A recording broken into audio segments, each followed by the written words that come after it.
सभी साथियों को नमस्कार। मैं सुभाष चंद्र कुलरिया एक बार फिर से आप सभी साथियों का आपके YouTube चैनल पर हार्दिक स्वागत करता हूं। साथियों, पिछली कड़ी में हमने आपसे दिव्यांग वाहन भत्ता के बारे में विस्तृत चर्चा की थी। इसी की कंटिन्यूएशन में आज हम बात करेंगे साथियों कि कोविड पैंडेमिक के दौरान वर्क फ्रॉम होम की जो फैसिलिटी हम दिव्यांग साथियों को राज्य सरकार व केंद्र सरकार द्वारा दी गई थी, उस अवधि का दिव्यांग वाहन भत्ता अधिकतर मामलों में जो है वो काट लिया गया है। क्या ये सही है, नियम अनुकूल है या नहीं? तो साथियों, केंद्र सरकार के नियम राज्य सरकार के नियमों से इतर हो सकते हैं। विभिन्न राज्यों के भी जो नियम हैं वो इतर हो सकते हैं, इसलिए हम इनकी पैरिटी नहीं ले सकते हैं। लेकिन यहाँ हम विशेष तौर पर बात करना चाहेंगे हरियाणा राज्य की। तो हरियाणा राज्य के अंदर साथियों, जो माननीय मुख्य सचिव महोदय ने जो फर्स्ट इंस्ट्रक्शंस इशू की थी वर्क फ्रॉम होम की 16 जुलाई 2020 की, उसके अंदर साथियों एक लाइन मेंशन है कि दिस ड्यूटी पीरियड, यानी जो वर्क फ्रॉम होम है, वर्क फ्रॉम होम का जो ड्यूटी पीरियड है, दिस टाइम जो है shall be treated as duty period for all purposes. All purposes जो वर्ड है वो जो है एक महत्वपूर्ण है, और उसके आधार पर हम ये कह सकते हैं कि हमने वर्क फ्रॉम होम किया है ऑल पर्पसेस के लिए, तो हमारा जो कन्वेंस अलाउंस है वो रिडक्शन नहीं होना चाहिए। तो कुछ मामलों के अंदर जो है साथियों वो हमारी बात को स्वीकार किया गया और हमारे इमीडिएट सुपीरियर ने हमारा जो है convince allowance work from home duration का नहीं काटा। लेकिन अनेक ऐसे जो है मामले हमारे संज्ञान में आए हैं जहां पर जो वर्क फ्रॉम होम की जो ड्यूरेशन है उसका जो कन्वेंस अलाउंस है साथियों वो आपका काट लिया गया। साथी बार बार प्रश्न करते हैं कि मेरा दिव्यांग वाहन भत्ता काट लिया गया, मैं क्या करूं? साथियों, नियम क्या है? आप अपने इमीडिएट बॉस को जो वर्दी चीफ सेक्रेटरी हरियाणा की जो इंस्ट्रक्शंस है उसको रेफर करके एक रिप्रेजेंटेशन दे कि यूं करके जो है मेरा आपने दिव्यांग वाहन भत्ता काट लिया है, मुझे दिया जाए।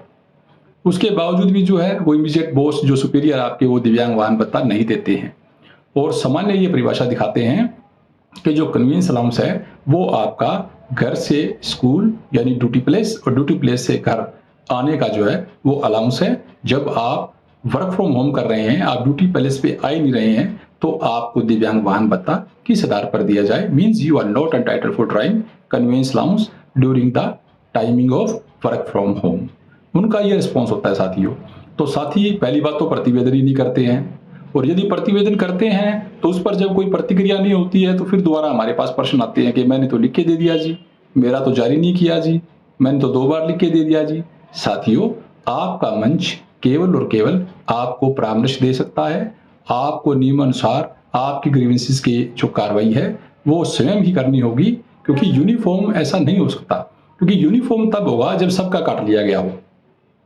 कॉमन काज के लिए प्लेटफॉर्म जो है वो कॉमन रिप्रेजेंटेशन दे सकता है, लेकिन साथ ही बार बार इस बात के लिए हमें जो है वो अनुरोध करते हैं। तो हम आपको फिर बताना चाहेंगे साथियों कि अनेक साथियों ने प्रॉपर रिप्रेजेंटेशन देने के बाद जब कोई रिस्पॉन्स नहीं आया तो उन्होंने माननीय commission chief commissioner for person with disability Haryana के जो कोर्ट में अपनी एप्लीकेशन डाली है, और लगातार जो है वो प्रतिवादियों के और वादीगण के बचाव के बाद माननीय न्यायालय ने अनेक ऐसे आदेश पारित किए हैं जहां पर कंसर्न डीडीओज को ये निर्देश दिए गए हैं, जिला शिक्षा अधिकारी को ये निर्देश दिए गए हैं कि वर्क फ्रॉम होम की जो टाइमिंग है उसका जो काटा हुआ कन्वीनियंस अलाउंस है वो रिलीज किया जाए, और उन्हें मिला भी है।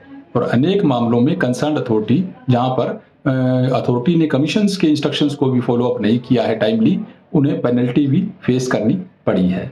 तो उन सभी साथियों को हम यही परामर्श देना चाहेंगे कि बार बार हमारे से अनुरोध करने के बजाय आप उचित माध्यम से अपना प्रतिवेदन दें, उसके बाद उसका समरण पत्र दें, और समरण पत्र देने के बाद भी यदि आपकी सुनवाई नहीं होती है तो आप इस संदर्भ में माननीय दिव्यांग आयोग में अपना अनुरोध पत्र दाखिल करें, और आपको आपका जितना भी वर्क फ्रॉम होम की ड्यूरेशन का जो कन्वीनियंस अलाउंस है अगर वो डिडक्शन हुई है तो वो आपको रिलीज होगा, ऐसा हमारा मानना है।